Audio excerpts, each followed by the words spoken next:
Love you all. Human Mark.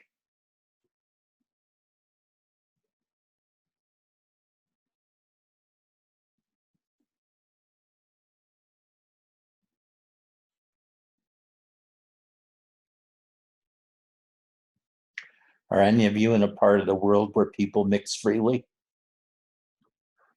Go to work, go to concerts, see the baseball team.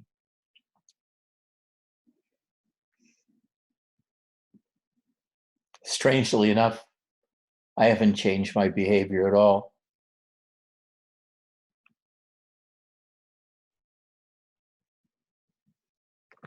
The stragglers are coming in now.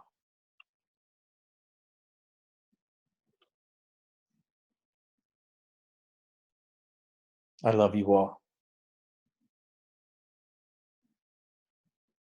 I sort of miss you guys during the week when we're separated, except for Wednesday.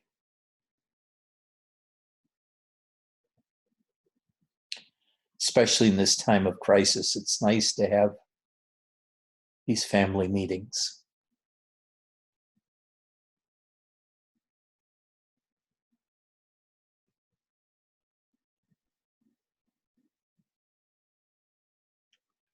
What can I say about enlightenment?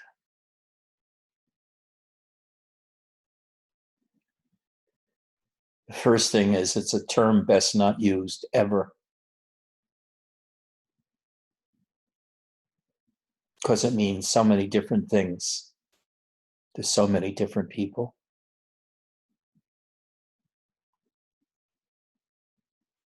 I mean, one of the greatest Zen teachers was Joshu in the 9th century, China.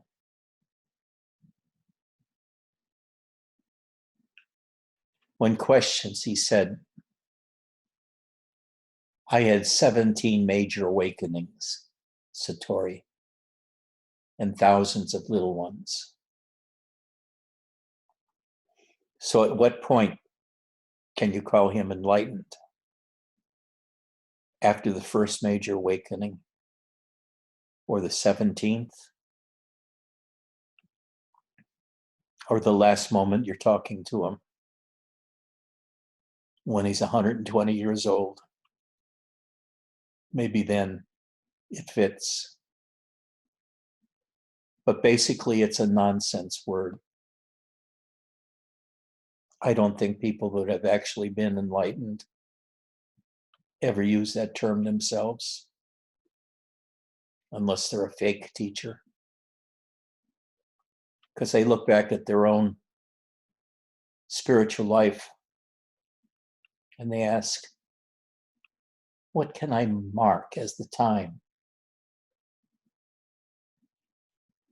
when I changed enough to be called enlightened?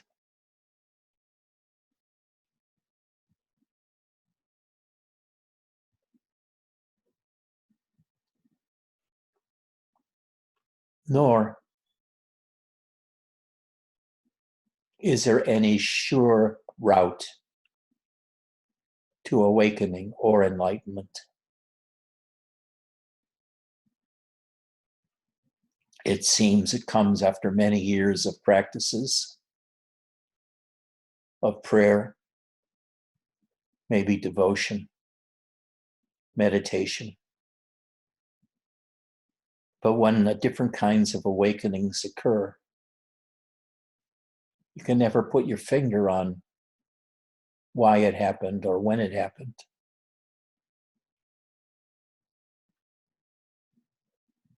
I used to sit for 8 or 10 hours a day in meditation for many years before I went off to the desert to practice in the desert, or before I went to my first Zen center or Zen monastery. I had many, many Kundalini type experiences of energies, of visions, magic, you might say, sensitivity to external currents, magnetic fields. But that certainly wasn't enlightenment. Kundalini awakenment isn't another enlightenment. It's just becoming aware of the energy systems in the body, and there are many. There's Kundalini style energy awakenings, Shakti style, etc. And then there are those who are gurus who have never had an energy awakening. Their awakening is confined to understanding.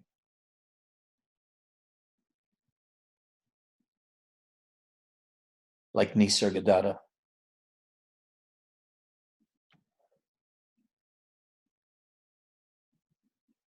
And Robert's so-called awakening experience could be considered pretty trivial.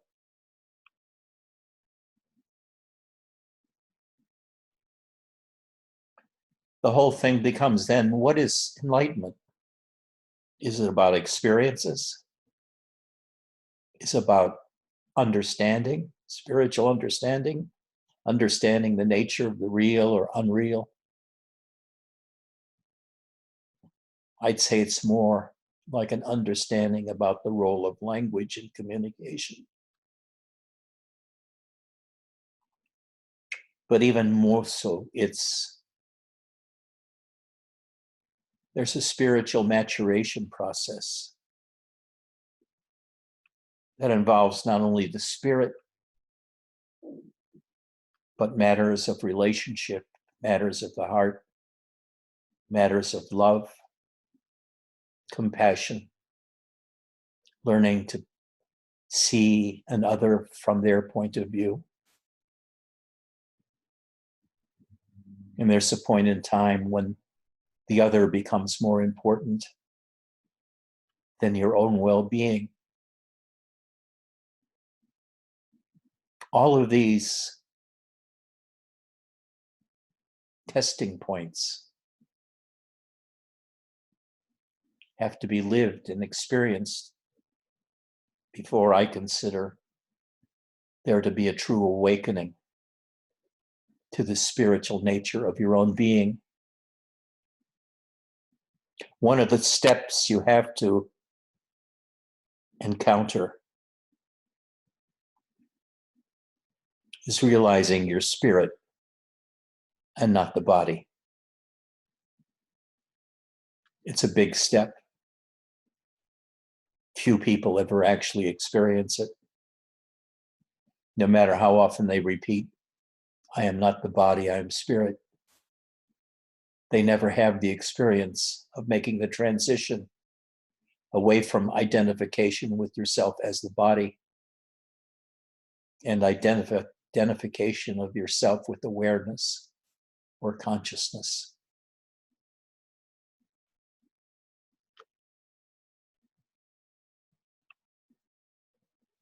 But when you make the transition between identification of yourself with your body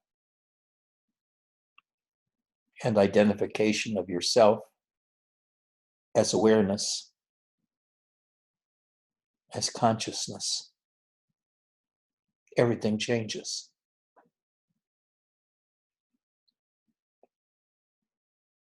Everything changes. This can be called a form of liberation. That's how Nisargadatta referred to it. His first major step. His guru pounded that home time after time. You're not your body. Robert would say the same thing. You're not your body. And then he'd say something like your consciousness, or your God, or your Parabrahman. But he never said your spirit. Usually mostly Sanskrit terms, which I didn't think was very helpful. but to feel yourself as spirit, to look within and see the life force within as the source of Shakti, of bliss and happiness.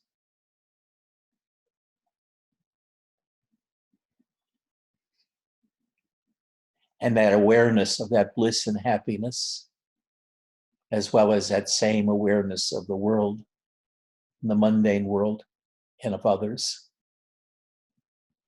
as well as awareness of bonding with other people or lack of it.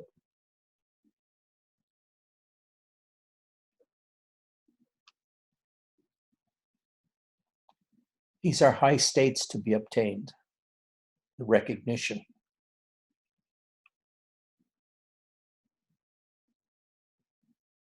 But what about Joshu?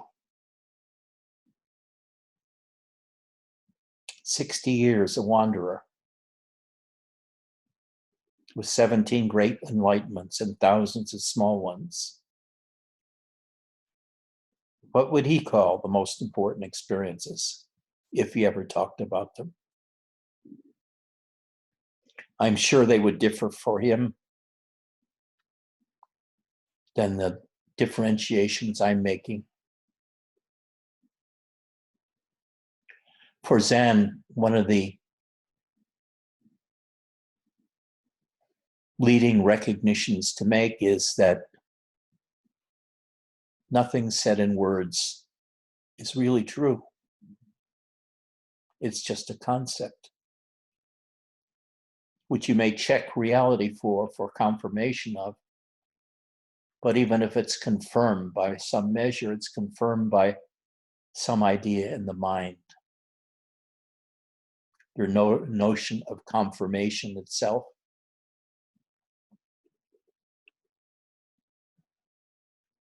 For a Zen man, words are mere shadows. A shadow or a map of the truth being whatever we live in, not to be taken seriously.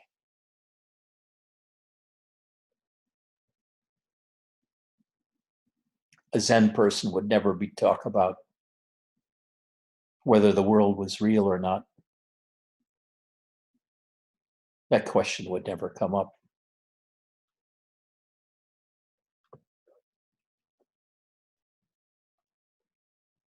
The question would come up as to operational things.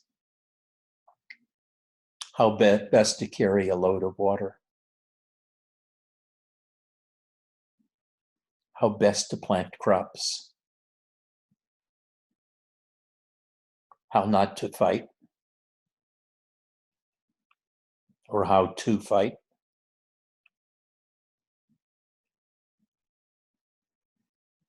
So many martial arts born out of Zen. Zen certainly wasn't a religion of peace. It was born in a wartime. So strife is incorporated in its teachings.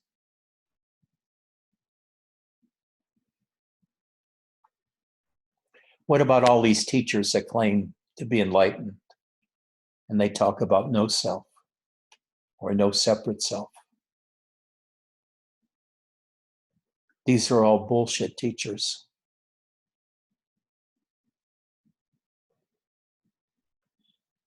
They're talking about enlightenment in terms of understanding, and if you understand their words, you're enlightened.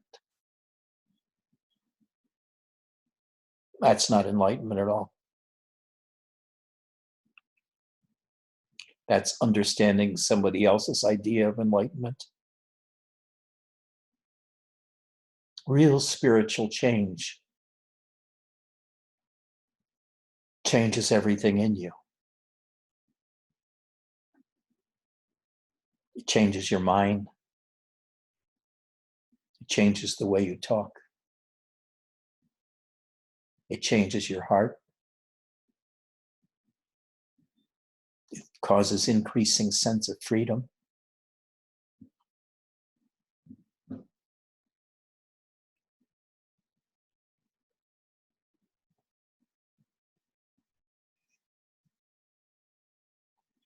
Sometimes they're associated great experiences, like my experience in the shower of looking inside and finding out there's nothing there, and like seeing it for the first time after doing it for 100,000 times, that I was not there.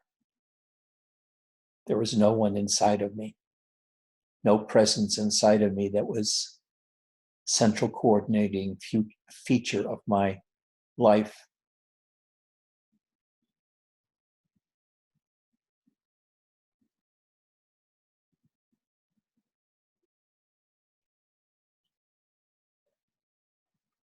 And then there's the big experience I had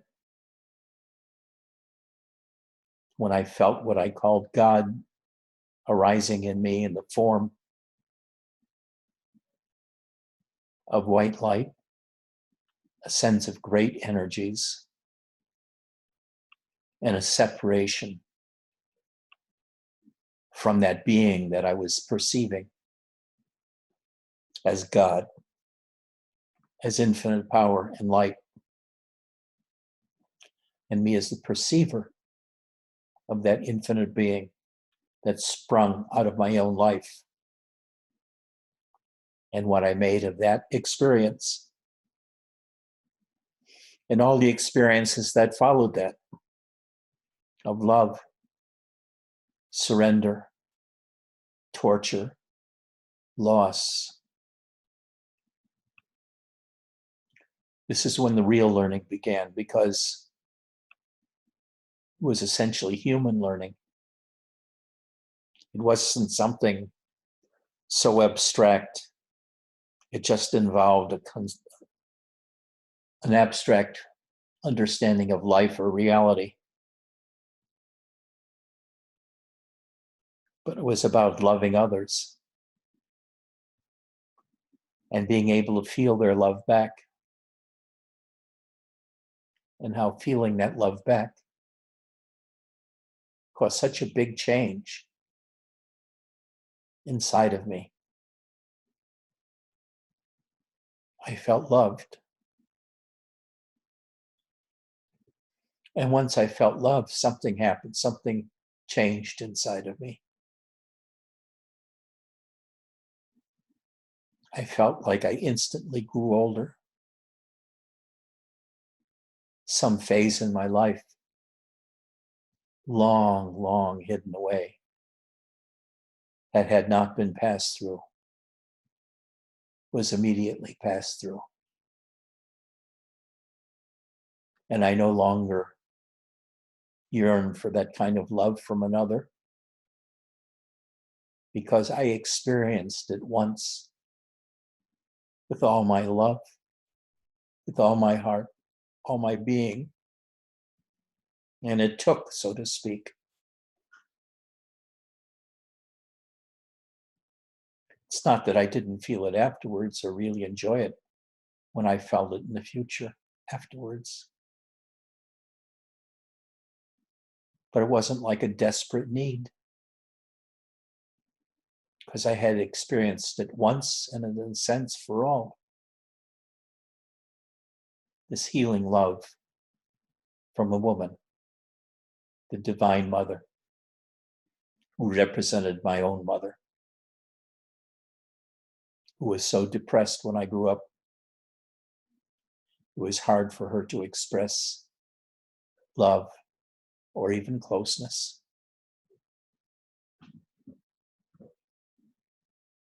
So,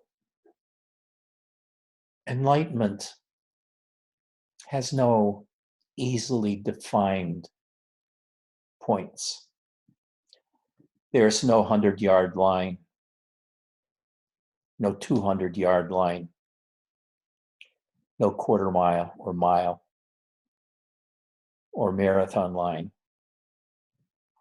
You only get that with distance and time in the mundane world.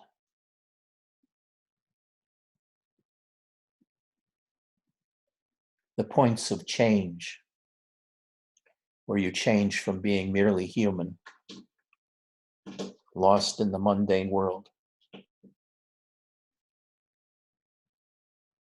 to being the divine,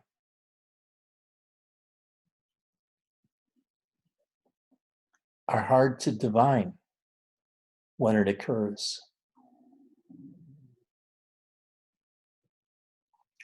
But after a while,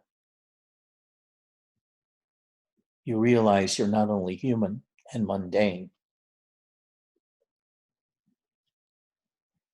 but a part of you is divine.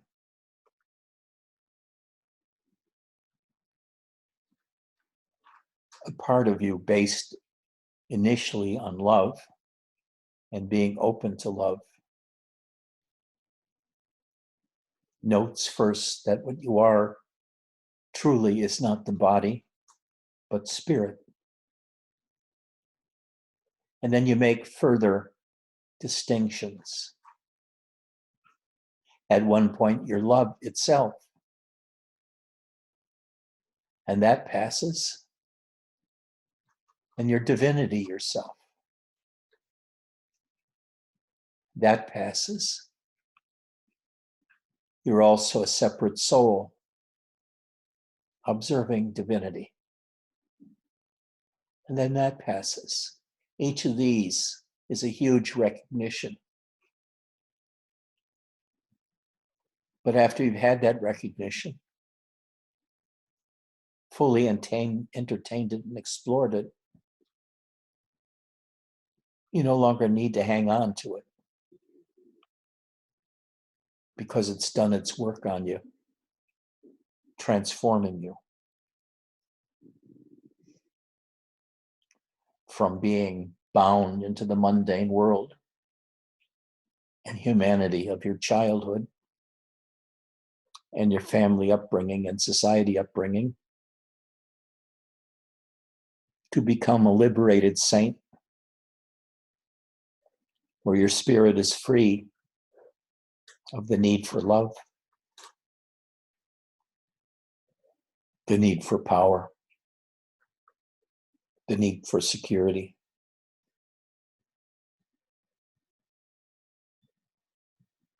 The need for anything, because you feel complete. There's nothing more that you need. But it hasn't been one thing, one experience. It's been dozens and hundreds of experiences, alone and by yourself, with a teacher, with a friend, with a lover, with God, with spiritual experiences beyond the mundane, and a gradual settling into a quiet happiness. Even the great energies of Shakti die down inside you, no longer causing ecstasies or blisses, but more subtly, deeper down inside than the external bliss than Shakti, deeper than Shakti, is a sense of happiness, joy,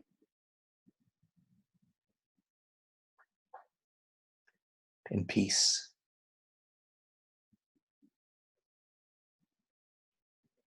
You finally know everything that's really worth knowing, even if that's nothing. No longer a search for knowledge, no longer a search for new experiences, no longer a search for new teachers, no more reading of books,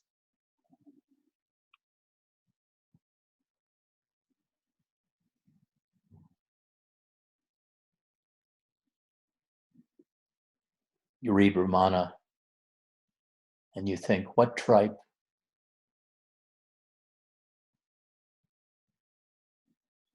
You read Nisargadatta And you say to yourself, he's too hung up on his own mind and truth.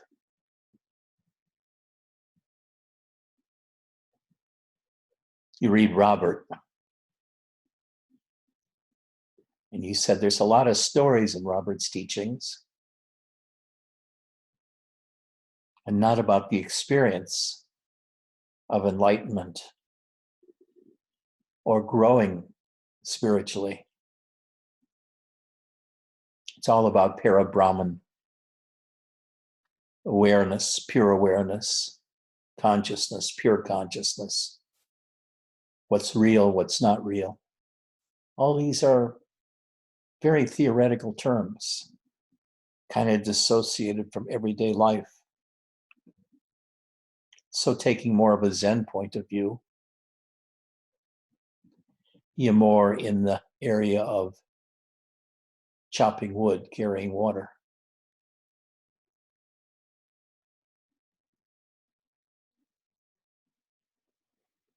And when a Zen teacher asks you, what is the sound of one hand clapping? You smash him with a stick, saying, you old fool, why should I buy your problems? I don't even buy my own. I've given up verbal problems. I have a hard enough time microwaving dinner. So why should I take on your theoretical problems?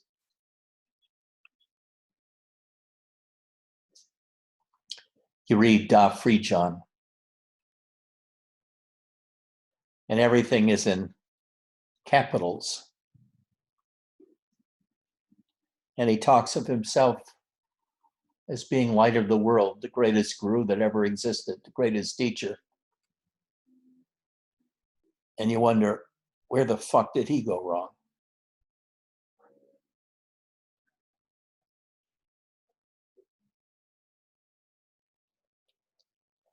You see videos of Robert sitting in satsang in silence for 15 minutes, and then opening his eyes and looking around the world and saying something like, you don't exist. You're not real.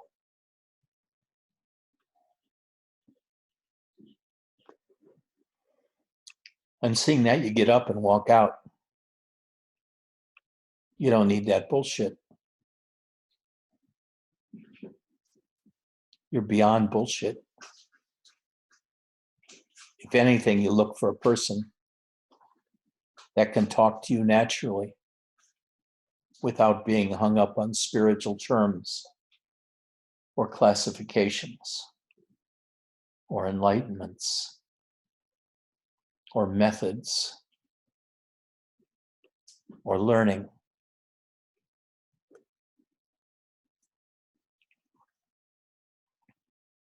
Really, the great teachers, I should say, those most spiritually advanced, seldom are teachers.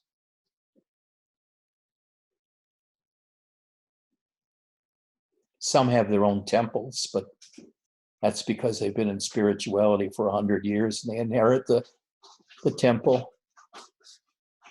But when you visit them, they're in their underclothes, reading the newspaper in the morning. And you sit down and they ask you, why are you here? Or else they don't get that esoteric and they just say, hi. How are you feeling today? Have you eaten yet? Once I was staying at a Zen temple in Seoul, Korea. I didn't know a word of Korean. Not only that, even the syllables didn't make any sense to me. I couldn't remember them. And it was near downtown Seoul. So I'd go out walking, sightseeing.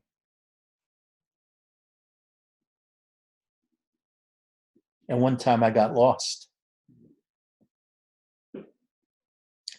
I must walked in circles for hours trying to find that Zen temple till I went to a fire station, and they had one person who spoke English.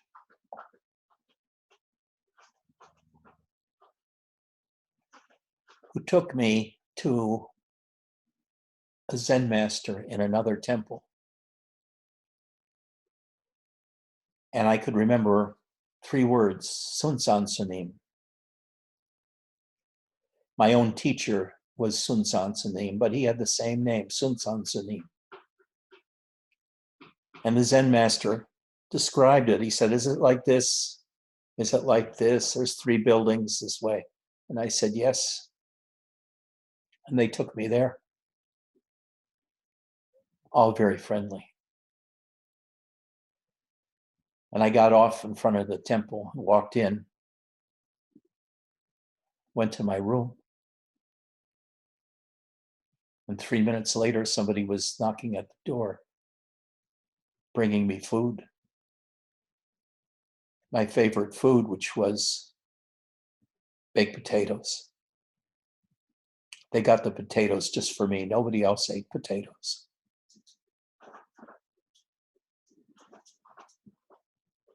It's the kind of concern they had for visitors. Nobody said anything. Nobody laughed at me. They just brought me my favorite food, knowing I must be hungry. This is how this teacher was. Totally down to earth, totally compassionate. I'd say he had gone well beyond enlightenment. Because when there's enlightenment, there's still this instinct of enlightenment where you think you're something special. This man thought nothing special about himself. My God, he welcomed me in his underclothes, reading a newspaper.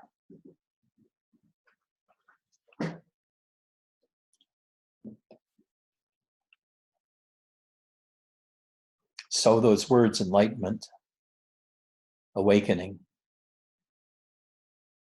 those are what people that just read books talk about, for those who have been on the path for 5 or 10 years. They're still deluded by those terms. They haven't gone beyond those terms.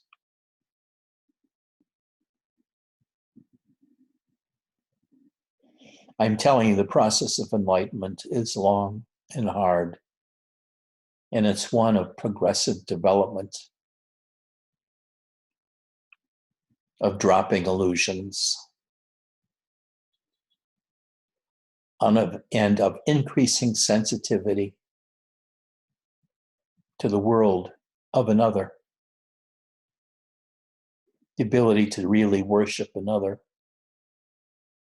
to be devoted to another and not to yourself, to want to serve another.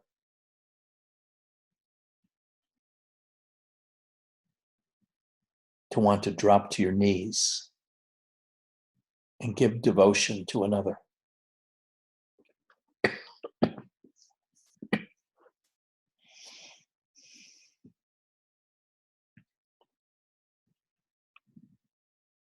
Let us sit for a few minutes.